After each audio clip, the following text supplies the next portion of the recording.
Buenos días. Quisiera en esta oportunidad ampliar los alcances del análisis que hice hace unos días respecto a los cambios que se han propuesto para la Ley 28832. Quiero enfocar sobre el verdadero problema que tiene el sistema. Para hacer un cambio, uno primero tiene que darse cuenta del problema. Y eso no lo observo en los informes de sustento, ni análisis, ni la propuesta legislativa. Entonces quiero que con ustedes compartir el análisis que he hecho y voy a tratar de ser lo más sintético posible. Mi nombre es Luis Espinosa Quiñones. Bien, en primer lugar un resumen de los precios. Usted ve aquí los precios del mercado spot.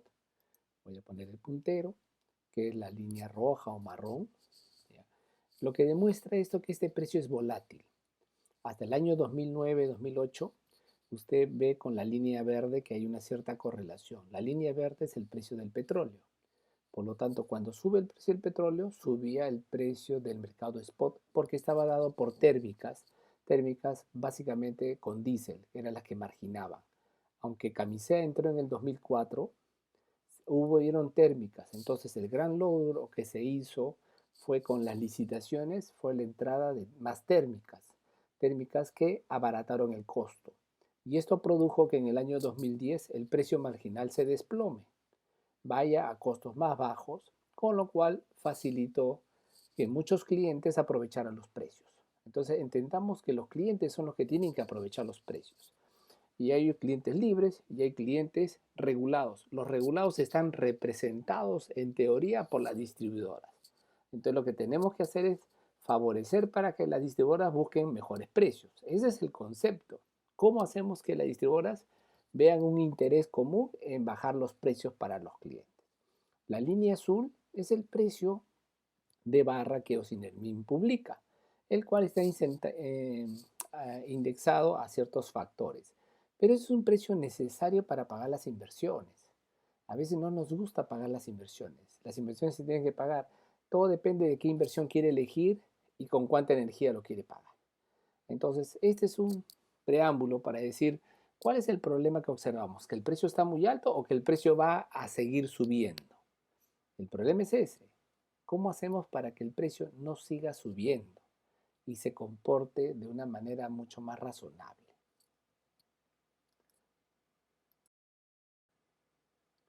Entonces, resumo solamente los cambios. Ya expliqué que hay un proyecto que era el 2139 que lo básicamente que busca es promover renovables sin analizar si cómo las renovables participan en el sistema eléctrico. Ninguno de esos análisis se hace. Proyecto 3662 que también busca algunas mejoras en la ley pensando que la contratación es el problema. El proyecto 4565 del MINEN, que también cree que la contratación es un problema. Sí, puede haber problemas en que las distribuidoras no hagan las licitaciones cuando deben, pero también el asunto es, ¿está bien el modelo actual de que el mercado regulado sea que el contrate a largo plazo y asuma los costos de esa inversión? ¿Está bien eso? Esa es la pregunta que no se han hecho. O sea, tienen que analizar hacia atrás para ver cómo han operado cada tipo de cliente. El mercado regulado es diferente del mercado libre. El mercado libre es un mercado de mucha más acción, de mucha más negociación. En cambio, el mercado regulado es muy pasivo. Compran a largo plazo y después tienen que pagar los costos de largo plazo. O sea, lo curioso es que dentro de esa propuesta se pone que los nuevos contratos tienen preferencia sobre los antiguos. Eso de ahí está muy mal. Eso de ahí yo creo que debe ser un aliciente para que no prospere estas modificaciones, porque son problemas mayores que se van a comprar todo el sector eléctrico. Y lo otro es el 4748, que es un proyecto básicamente enfocado en la política del MINAN, creyendo que la transición energética o la emergencia climática es respuesta de la energía. Y ya lo he dicho varias veces. El Perú, el problema de la energía no es el problema climático, porque el Perú solamente la energía emite el 6% de todas las emisiones del Perú. O sea, el problema de las emisiones en el Perú está en otro sector, no está en el sector eléctrico. Y eso tienen que tenerlo muy claro.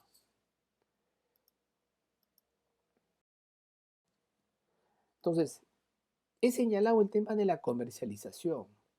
El SEIN es el mercado, operado por el COES, donde los generadores todos inyectan su energía a un costo marginal. No pueden evitar inyectar. El despachador les ordena inyectar. El precio se va a definir según cómo operan las centrales. Y de ese sistema son los comercializadores los que retiran. Hoy día solamente se ha autorizado como comercializador al generador y al distribuidor. Pero si usted abre eso, como lo han hecho en todos los países, eso incentiva la competencia, mejora los contratos. Es mejor que la solución que se quiere proponer. Es mucho mejor, pero parece que no se quieren dar cuenta que esa es la solución. O sea, pero siempre todos los contratos tienen que mantener una garantía de suministro.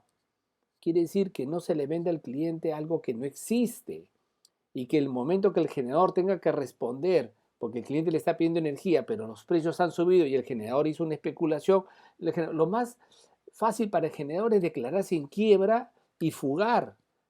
Eso ya nos ha pasado. Por eso es que nuestra ley lo que dice es aquel que comercializa tiene que tener activo de generación o activo de distribución.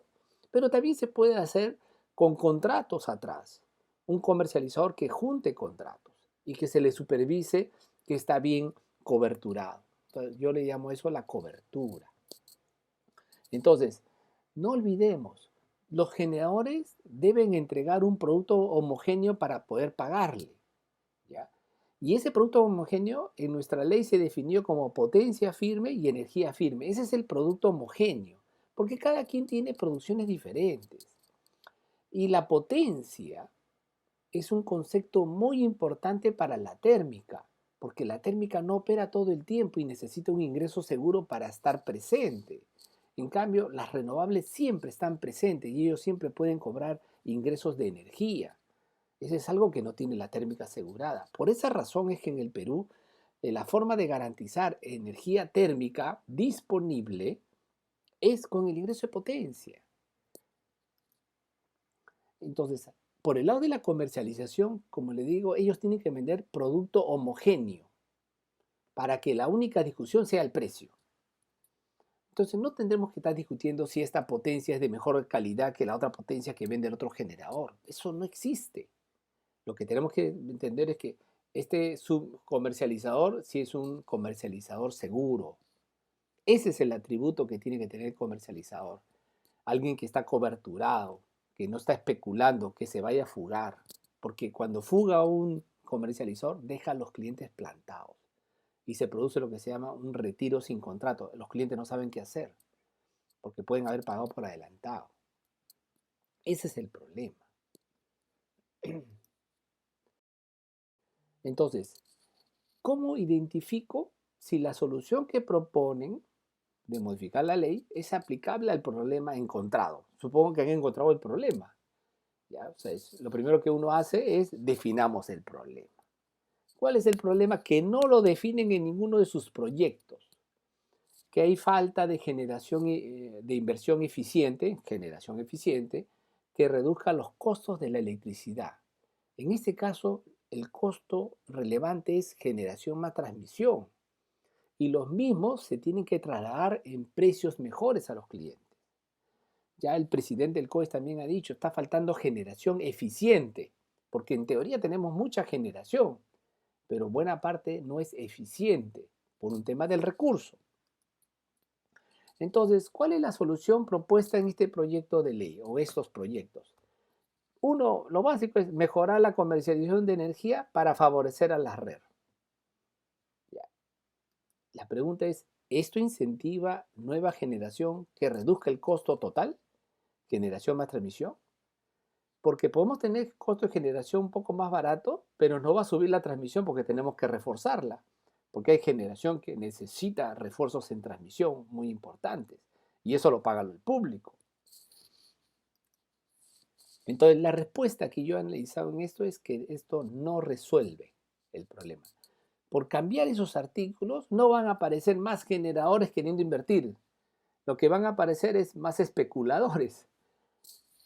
Entonces, y eso es lo que no queremos. Queremos energía segura para los clientes. Entonces, porque además no es eficiente porque se va a requerir más térmica porque la red no opera 24 horas. Al pasar esto, tienes que aumentar el margen de reserva para compensar la volatilidad de la red. Y eso lo voy a demostrar en esta exposición. Por ejemplo, esta es la demanda del SEIN. Siempre la gráfico de esta forma. En el eje horizontal está el tiempo medido en medias horas. Hay 48 bloques de medias horas que da 24 horas al día. Y en el eje vertical está la potencia que se despacha en cada intervalo. ¿Ya? Megavatios. Megavatios y tiempo. La máxima uno lo identifica fácilmente. Pero este es el promedio anual. Nos sirve para darnos cuenta la forma de la curva. La electricidad no se consume plano, se consume según una curva típica, donde hay una máxima demanda de 7.653 en el año 2022, una demanda media de 6.390 y el cociente entre la media y la máxima da el factor de carga que es 83,5%. Significa que en teoría la demanda es como que si consumiera el máximo el 83% del tiempo o en promedio consumimos el 83,5% del máximo. De esa forma lo pueden interpretar. Pero veamos ahora el lado de la oferta. En este mismo año, 2022, el despacho promedio del año ha sido hidráulicas primero, que son renovables, que de costo variable cero, la solar, que lo pongo en amarillo, y después en celeste está la eólica. La suma de solar más eólica es 5%. O sea que el 5% de la energía vino de estas centrales. ¿Eso es malo? ¿Eso es bueno? No es momento de decidir, porque lo que importa al público es la economía. Entonces, si uno suma la hidráulica 50% más la otra red, eso da 55%. Y la diferencia, el otro 45%, debe de venir de las térmicas. ¿Ya? Pero lo importante es darse cuenta de las potencias, en teoría, que han estado disponibles. ¿Ya? Más o menos se aplica lo mismo, o sea, es 55% para las hidro y red y 45% para las térmicas. Esta es la foto promedio, pero el promedio siempre nos va a engañar si no hacemos un análisis por meses o por días. Y eso voy a hacer a continuación. Primero hago una síntesis. ¿Ya? La demanda del país fue como máximo 7.653, como promedio 6.390. El cociente da el famoso factor de carga. Pero si lo ve por zona, en la zona norte se consume el 15% de la energía del país, 60% en el centro y en el sur 25%. Lo podemos ver de esta forma. Cada zona tiene su propio factor de carga. Nos observamos de que el sur tiene un factor muy parecido al centro. Es porque es mucho más minero. El norte tiene un factor de 73%. Eso denota que hay mucho más residencial como participación. Esa es la curva de la oferta. Si sumamos las máximas demandas individuales y lo comparamos con el máximo del conjunto, obtenemos lo que se llama un factor de simultaneidad.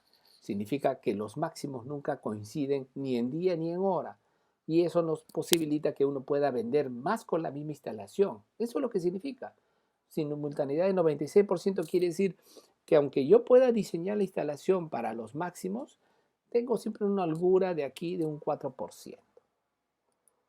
El lado de la oferta es donde uno separa la tecnología, ¿no? Hidro, solar, eólico, térmico. Dentro del térmico está el gas natural. Entonces uno puede ver que tiene la misma producción media, pero distribuido diferente. 51% hidráulico, 5% en la red y eso da un 56%, ¿no? Para aclarar mejor. Y 44% térmico. Buena producción renovable. Ha sido muy buena. El factor de planta de cada tecnología es diferente, porque acá hay que observar algo. Hemos instalado 5.285 megavatios hidráulicos y no produce eso. produce solamente 3.243. Eso pasa siempre con las renovables. Están sujetas al clima, al ambiente. Hemos instalado 350 megavatios solares y solamente produce en promedio 93. Hemos instalado 514 megavatios eólicas y produce 220. ¿Ya? Una cosa es el máximo de producción que está aquí y otra cosa es lo instalado. Entonces, cuando uno ve lo instalado, uno dice, tenemos como 13.000 megavatios instalados y solamente nuestro máximo es 7.600. Por lo tanto, tenemos una holgura, tenemos una reserva importante. Sí, pero ¿qué pasa cuando esa reserva no es de una buena composición? Cuando uno lo ve y lo analiza, hay unas térmicas RER que son biomasa, cogeneración, ¿ya? Son 130 megavatios, muy pequeño. Hay una de carbón que se está desmontando porque no se usa mucho, 141 megavatios, eso está en el sur. Y gas natural es 4.310. Total de esto, que son las térmicas más baratas, 4.581. O sea, y tenemos 2.500 más o menos en diésel y en residuales. Eso hace los 7.000 megavatios. Entonces, el problema es que cuando ya se te acaba el gas natural, porque esto está como en orden de costos, si se te acaba el gas natural, lo siguiente es comenzar a usar térmicas a diésel que son mucho más caras. Entonces, el año pasado lo que sucedió fue que se tuvo que utilizar, si uno hace la diferencia entre las máximas individuales de lo que se usó menos la máxima del conjunto, uno se da cuenta que la reserva mínima, eso se llama reserva mínima, es 2.762. Si lo divido entre 7.653, eso da 36%. O sea, 36% es lo mínimo que hay que tener de térmicas encima de la máxima demanda. Pero Sinelmin considera un margen de 22%. De la pregunta que usted tiene que hacerse es, ¿y cómo se paga 36% si Sinelmin solamente pone en los precios 22%? Se paga pues con muchos problemas, se paga. Las máquinas no recuperan las inversiones y eso desalienta las inversiones. ¿Okay? O sea, hay que entender el problema. Entonces, por ejemplo, este es un análisis de abril. En abril uno ve la hidráulica tiene mucha energía. Usted nota que la térmica solamente es el 24%. Entonces hay 1.800 megavatios se están usando. No ve ningún problema. O sea, la hidráulica tiene energía en las épocas de avenida, que son hasta mayo. Pero cuando vienen los meses secos, que es hasta noviembre, uno nota que la hidráulica bajó. Ahora tienen 2.915.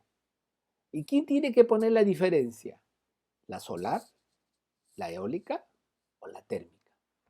Y si esa térmica no es barata, aquí en promedio, en noviembre, fue 4.100 megavatios. El promedio.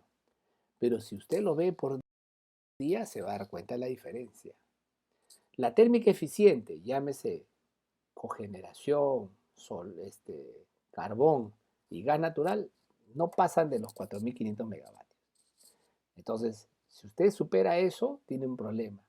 El día de la máxima demanda fue el 13 de diciembre de 2022. Esa es la máxima demanda del año. Ese día, la térmica se le exigió 4.800 megavatios. Por lo tanto, tuvo que prenderse diésel. ¿Pero por qué se tuvo que exigir eso? ¿Porque la demanda creció mucho? No, porque la hidráulica bajó mucho. Si usted mire la hidráulica, la eólica y la solar, cuánto produjeron, se da cuenta que todos ellos bajaron por el tema del clima. Entonces, ¿quién es el que tiene que estar preparado? La térmica. Y a la térmica hay que pagarle. Y a la térmica hay que pagarle más, porque tiene más reserva, y eso aumenta los costos. Pero los costos es culpa de la térmica o culpa de los otros que no pueden producir. Eso es lo que pasa cuando uno pone un sistema muy aleatorio. Y mire qué pasa el día del despacho máximo térmico, que es el día 2 de diciembre. Se exigió 4.807 megavatios. ¿Por qué? Porque la hidro bajó. La hidro en su máximo llegó a 2500, o sea, a la mitad de lo que tiene instalado. ¿Y cuánto es que le pagamos a la hidro por potencia? Hay que revisarlo. ¿Y cuánto hay que pagarle a la solar por potencia? Hay que revisarlo. A la solar francamente se le paga cero porque no está contribuyendo, porque es demasiado aleatorio. Y a la eólica. Entonces, si queremos hacer eficientes las cosas, revisemos esto. Pero las térmicas son las únicas que siempre responden. Y si no respondes, es por una falla aleatoria. Las otras nunca van a responder porque no tienen energía en el momento. Y ellos no controlan la energía.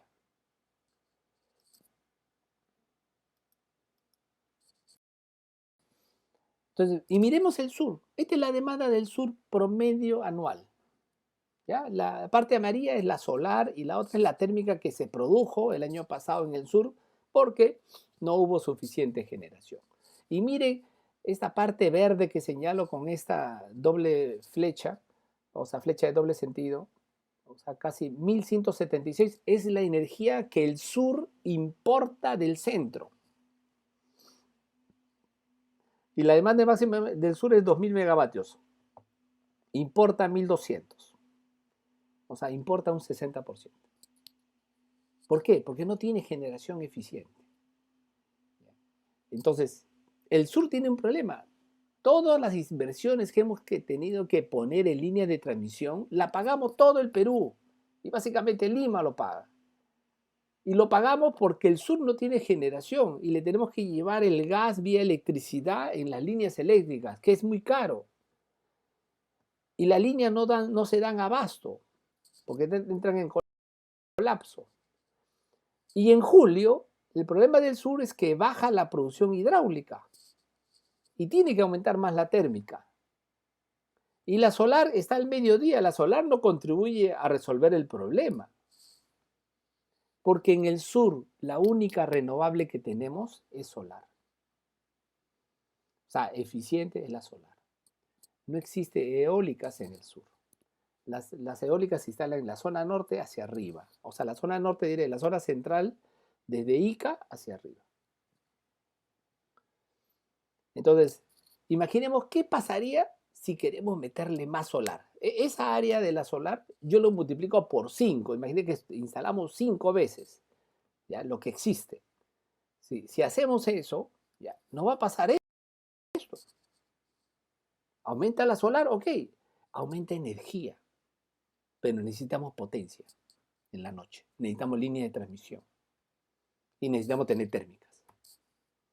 O sea, ¿hemos resuelto el problema? No, porque nuestro problema es tener energía de 24 horas. Ese es nuestro problema. Y poner más solar, ¿ya? Lo que va a hacer es, puede bajar el precio de la energía, pero aumenta los costos de la potencia, llámese reserva, y de la transmisión, porque se requiere más transmisión. Y eso es lo que tiene que uno ver como conjunto. Nada de este análisis lo hacen en los proyectos de ley, no lo entienden. Entonces, es importante ver el conjunto, porque si solo vemos la generación, nos puede salir que las RER son más económicas.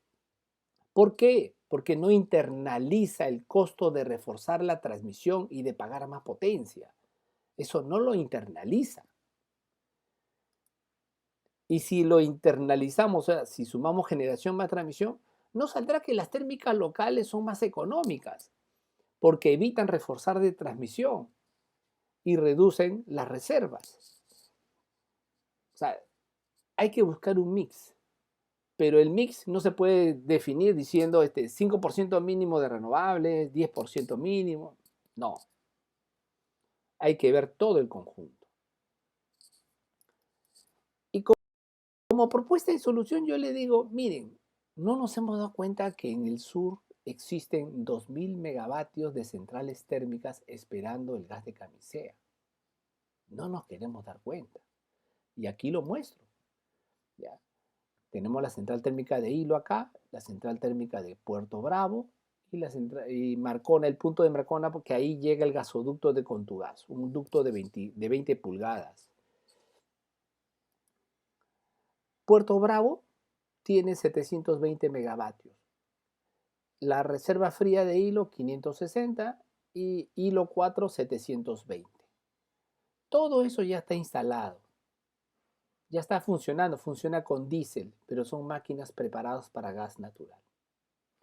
El total es 2000 megavatios. Ya no tenemos que invertir en generación.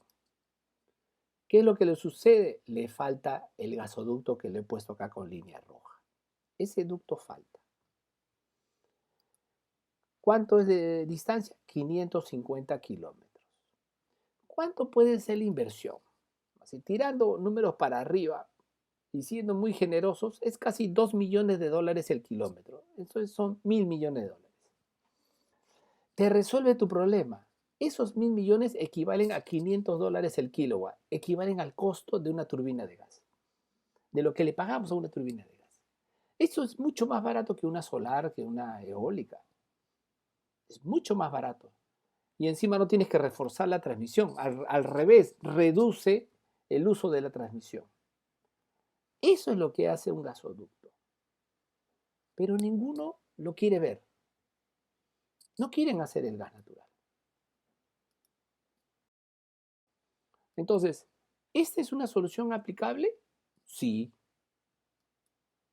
Se necesita invertir solo en un gasoducto que permita utilizar las centrales térmicas ya construidas y pagadas en la tarifa. Usted lo está pagando. Yo lo estoy pagando. Además, facilita la masificación del gas natural porque elimina los costos del transporte virtual, que es lo complicado, y amplía la red para hacer GNV a lo largo de toda la Panamericana Sur. Espero que esto haya aclarado más el tema y para hacer un proyecto de ley o una mejora hay que pensar cuál es el objetivo primero. Muchas gracias.